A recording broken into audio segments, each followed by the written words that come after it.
Ces 5 dernières minutes sont consacrées à l'association Obsidienne et Reverdy. Et je suis très content de recevoir Emmanuel Bonardo, le créateur de l'ensemble Obsidienne. Vous êtes un spécialiste de la musique du Moyen-Âge et de la Renaissance.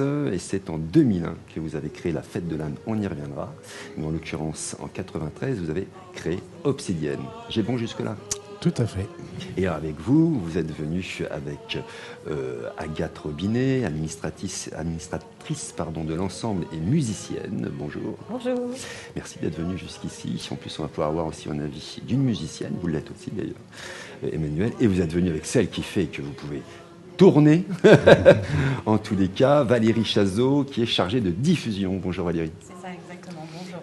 Vous êtes venus tous les trois, c'est bien parce qu'on va pouvoir parler de 3 axes, qui est effectivement le projet de diffusion, qui est la création, qui est aussi l'histoire de cette association. Et puis voilà, vous avez aussi ramené la personne, la jeunesse aussi, parce que il y a un renouveau régulier dans cette association. Alors pour commencer, Emmanuel, vous avez créé cette association en 93. Pourquoi d'abord avoir créé cette association ? Est-ce qu'il y avait un besoin sur le département de Lyon? Est-ce que il n'existe rien d'autre d'ailleurs sur la musique ancienne? Alors on est originaire de Cergine à côté de Sens, mais à Sens on a une superbe cathédrale, comme Absolument. vous le savez. C'est c'est le Moyen-Âge, et ce Moyen-Âge ne demande qu'à être vivant, et j'allais dire à être repeint, à être en couleur. On a cette cathédrale qui est aujourd'hui en pierre, mais autrefois elle était peinte, tout était peint. Absolument, elle était très colorée.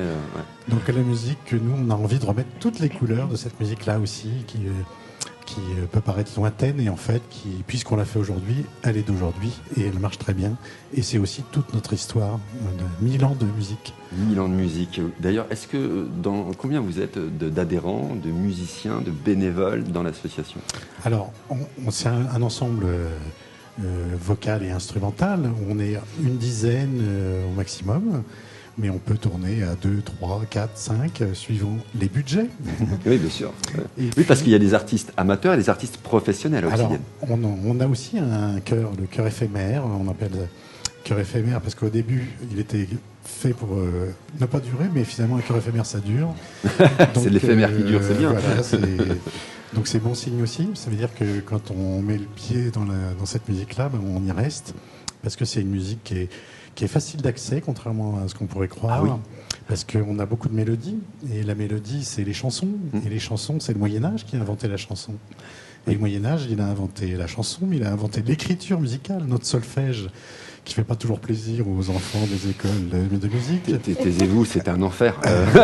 La lecture musicale, c'est compliqué. Mais quand même, cette création-là a permis la polyphonie, de développer toute la musique qu'on connaît aujourd'hui avec les notes. Et puis aussi, les instruments de musique que l'on connaît aujourd'hui sont issus du Moyen-Âge.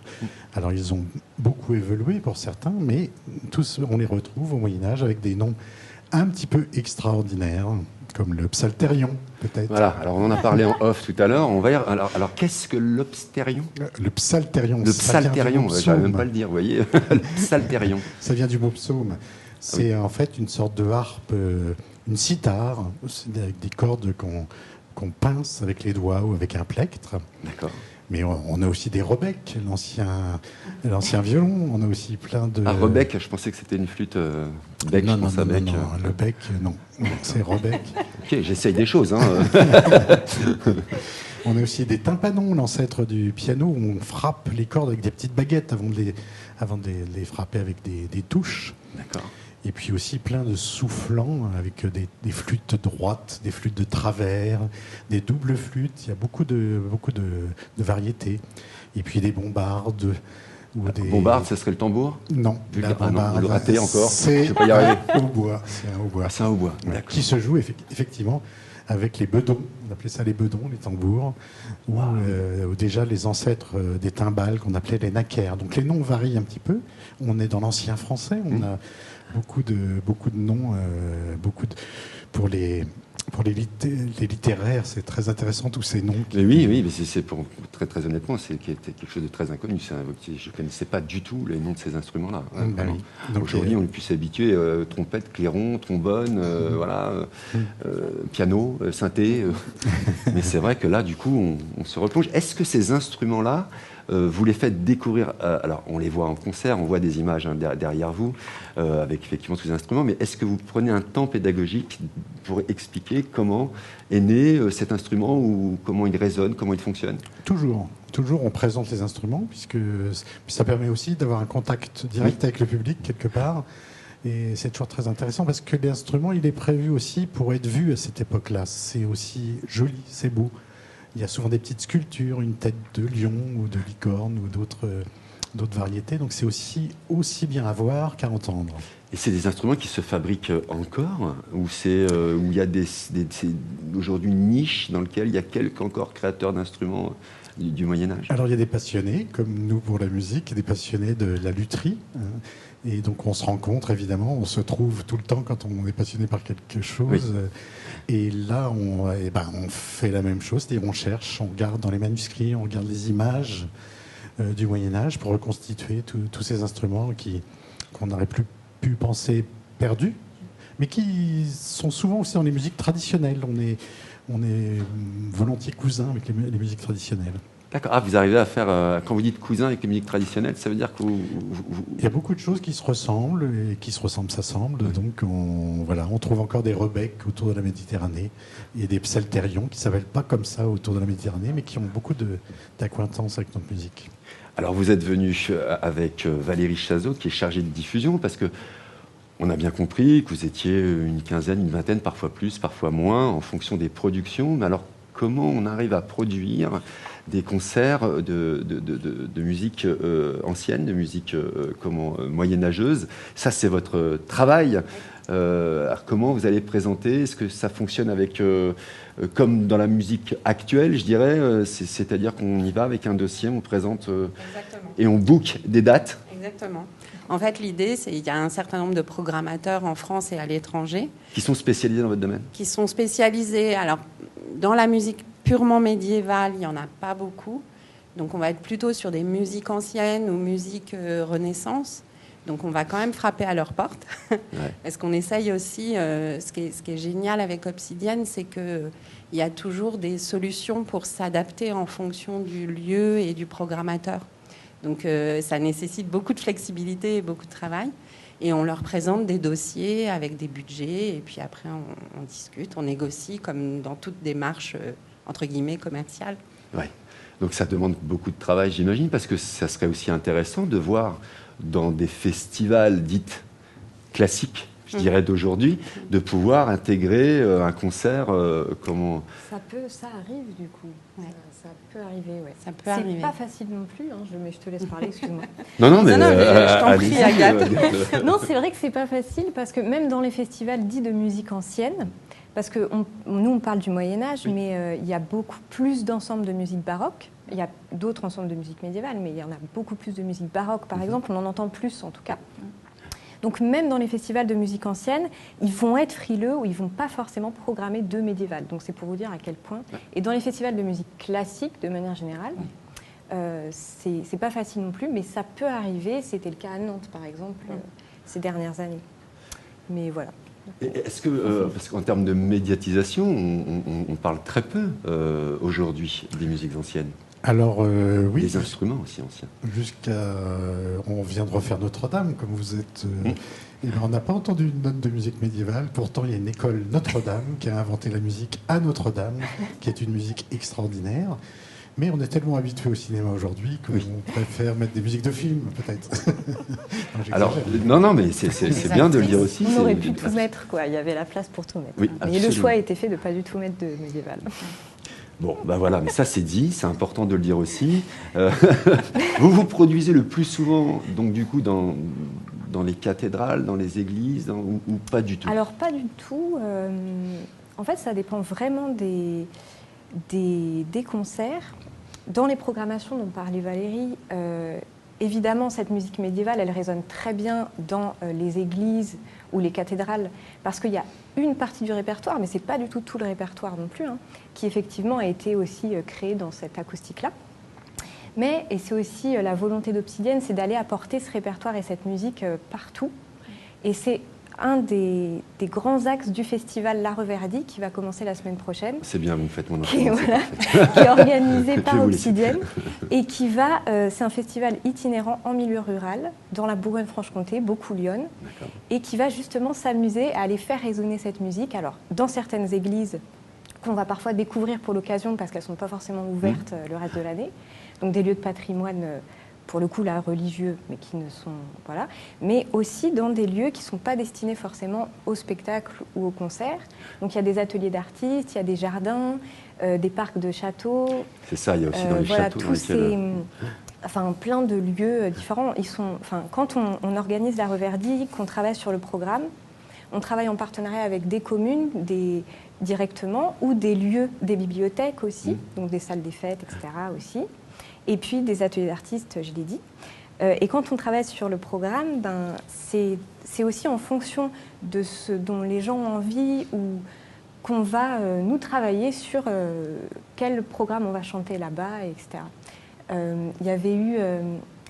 et puis aussi, pardon, en fait, c'est des lieux de patrimoine, ça nous tient à cœur, qui vont être, du coup, vivants, qui vont être mis Comme à Vézelay, à la Cité de la Voix, lumière, par exemple. Par exemple, et là, cette année, il y aura particulièrement le 14 juin un concert à Venisi, dans le village de Venisi, où l'église va être rénovée. Ça va être le début de la souscription pour la rénovation de l'église Notre-Dame, d'ailleurs. Oui, vous êtes aussi engagé. Et du coup, ça va être le lancement de cette souscription avec le Festival La Reverdy, avec le concert qui sera... Le spectacle même avec de la danse aussi. D'accord. Et voilà, ce qui nous plaît aussi, c'est de lier ce répertoire médiéval qui semble peut-être... qui pâtit un peu de mauvais préjugés, un peu austère ou qu'on ne connaît pas. Parce qu'on n'est pas éduqué. Mais oui, parce qu'en fait, on ne le joue jamais, même dans les écoles de musique. Ça, c'est un travail que font aussi beaucoup les musiciens d'Obsidienne, c'est d'aller dans les conservatoires, d'aller présenter le répertoire, les instruments. Mais dans les collèges, par exemple, je me permets une voilà, parenthèse. Tout à fait. Moi, c'était le pipeau pendant des années. J'aurais tellement aimé découvrir des instruments. Est-ce qu'aujourd'hui, vous arrivez à rentrer dans les écoles? Une petite nouveauté, c'est le passe culture dont on parle. Oui, absolument. Et qui a failli disparaître d'ailleurs. Voilà, et nous, on a beaucoup profité de ce système pour montrer la musique au 5e. Et donc, du coup, ça marche vraiment très bien. Et dans cette Reverdy, on fait aussi... de la cuisine, du cinéma, de la cuisine. Oui, ça. À l'ancienne, si je peux le dire, d'antan. Oui, j'allais dire, c'est vraiment lier la musique à d'autres arts, quoi. Puisque c'est le début du festival, ça sera le 21 mars. Et donc, c'est Valérie... Et on parlait tout à l'heure des lieux dans lesquels se produit Obsidienne. Il y a parfois des lieux totalement atypiques. Et en fait, cette année, la Reverdy va démarrer au Chai des Sénons, à Paron. D'accord. Donc c'est un lieu qui est a priori comme ça, on n'associe pas forcément à la musique médiévale. On a choisi d'y faire un programme qui est lié au vin puisqu'il s'appelle Ode à Bacchus. Et là, je vais prendre ma deuxième casquette, qui est la casquette de gérante de Mauvaises Herbes, qui est un restaurant à Sens. Et on va, le jour de l'ouverture de la Reverdy au domaine des Sénons, on va proposer des bouchées d'inspiration médiévale. Alors, des bouchées d'inspiration médiévale. Expliquez-moi ça. Pour que... Au Moyen-Âge, on mangeait. Oui. Et on écoutait de la musique. Et on écoutait de la musique. D'accord, ok, tout et simplement. On ne mangeait pas forcément ce qu'on mange aujourd'hui. D'accord. Alors, ça va être à base de quoi Alors, en fait, nous, du coup, Mauvaises Herbes, on a déjà fait ça l'année dernière à la Poterne à Sens. C'était un vrai enrichissement pour nous parce que c'est une cuisine qu'on ne connaît pas. Donc, on s'est inspiré de gens comme Fabien Muller, qui est historien de l'alimentation, et Françoise de Montolin, qui est la cuisinière de Guédelon. D'accord. Qui ont écrit des livres, d'ailleurs, sur la cuisine médiévale. Donc, on s'inspire parce qu'il faut, en fait, qu'on essaye de ne pas utiliser... On voit passer à l'écran ce qu'il y avait de proposé l'année dernière. On ne peut pas utiliser tous les produits qu'on a aujourd'hui. Donc, ça va être des choses qui vont être beaucoup basées sur la viande, les gibiers, les choses comme ça. Oui. Et puis les céréales et quelques épices, comme la cannelle, ce genre de choses qui étaient déjà connues au Moyen-Âge. Manger en musique, faire de la musique en mangeant, c'est pas confort, ça. C'est pas confort. Faut mieux jouer. Faut mieux jouer en mangeant. C'est ça, en fait, le programme, le concert sera diffusé, enfin, la représentation aura lieu avant de commencer à manger. Donc Venisi, ça c'est au mois de juin, c'est le 15 juin. C'est le 14 juin. Le 14 juin, pardon. Mais sinon, après, il y a 13 événements en tout. J'ai plus les chiffres, ça Du y est. 21 mars au 21 juin. Du 21 mars au 21 juin, c'est la grande tournée, c'est le grand Il faut, Et ça va tous les être dans- week-ends, il y a quelque chose qui se passe, donc il faut... Voilà. Et faut on peut tout vérifier. voir parce que c'est toujours des programmes différents. On T'as peut bien dit. suivre du début à la fin la Reverdie. La Reverdie, très bien. Vous avez aussi un site internet Oui. que je suis allé découvrir ce matin. On peut peut-être redonner le nom du site internet. Obsidienne.fr, tout bêtement, oui. Très bien. Comme Obsidienne.fr la tout pierre simplement. d'obsidienne. Allez vraiment faire un tour, voyager d'ailleurs, sur le site internet parce que c'est très complet. Et puis vous avez aussi des productions internes. Mhm. C'est-à-dire que vous produisez vos propres... Alors, nos CD, enfin vos CD. On peut retrouver tout ça aussi sur votre chaîne YouTube, Obsidienne. On tape Obsidienne sur YouTube et on retrouve ça. Je l'ai fait ce matin. C'est quelque chose, vous continuez à produire vos propres... Alors, on a la chance de travailler avec la maison de disques Bayard Musique, D'accord. qui nous suit depuis 10 ans là, maintenant. On va fêter notre 10e disque avec eux en septembre. Et c'est une chance aujourd'hui, puisque d'avoir quelqu'un qui nous suit en production, Bien sûr. c'est vraiment pour nous extraordinaire. Donc du coup, vous composez ou vous reprenez des morceaux existants? Comment ça se passe? Alors pour nous, c'est toujours un peu des créations. C'est-à-dire même si on reprend des morceaux, vous les connaissez pas. Donc, Oui, oui, c'est pas faux. donc on est toujours dans la création. Et on est des artistes avant tout, même si on est parfois historien ou on est avant tout des artistes. Donc on aime créer et provoquer.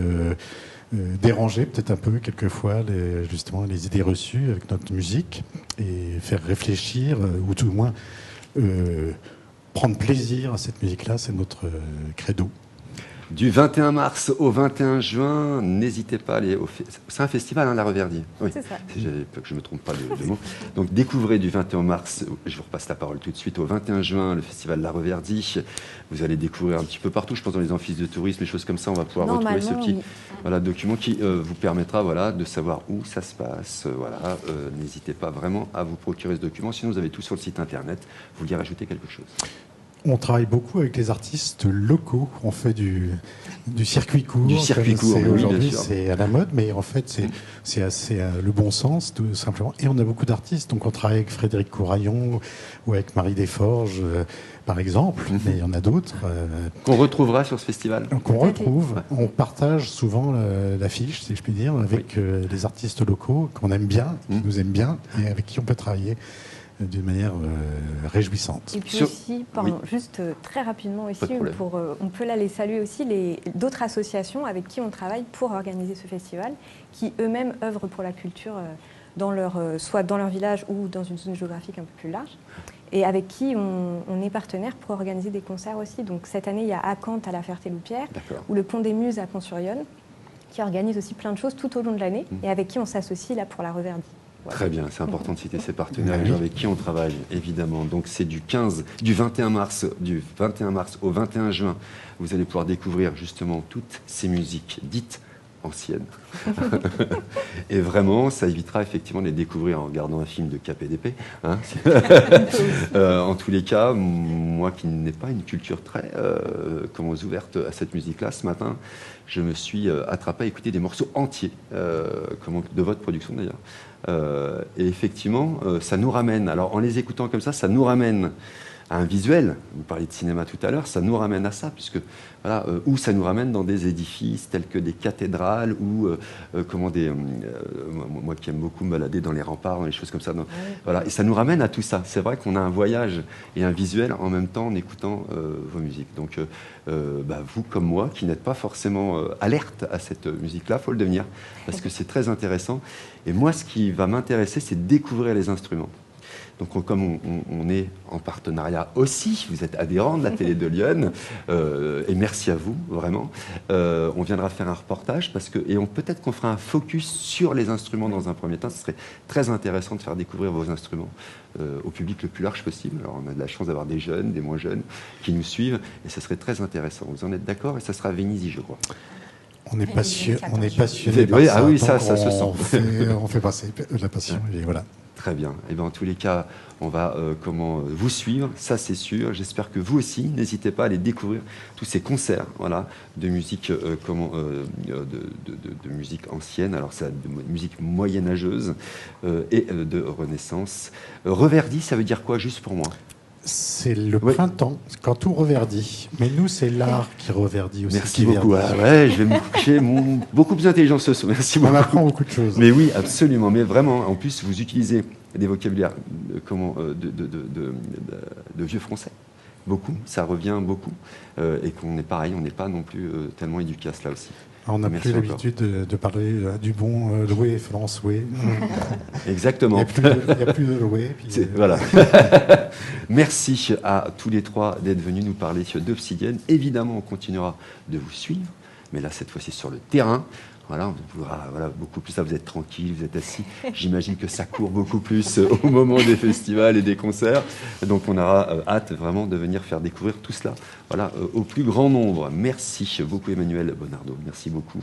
Merci beaucoup, Agathe Robinet. Et merci, Valérie Chazot. Merci. Je vous propose de se quitter tranquillement en musique, ça vous va, d'une composition justement de Cru, dont vous avez été directeur artistique.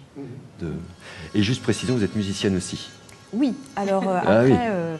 En fait, j'ai une compagnie avec laquelle on fait des concerts, des D'accord. spectacles partagés avec Obsidienne, et je chante dans le chœur éphémère Très bien. d'Obsidienne. Voilà, Et j'avais oublié de le préciser. la compagnie, c'est en forme de poire. Ils font des contes. C'est vrai. Et on fait la musique avec eux de temps en temps. Des contes aussi. pour tous, adultes et enfants Tout ou- public, oui. Tout public. Vraiment adulte et enfant. D'accord, oui. ok, très bien. Eh bien, pareil, on en parlera bientôt. Voilà. Et moi, je vous propose de nous quitter en musique, justement, sur une de vos productions. Merci beaucoup. Merci. Merci.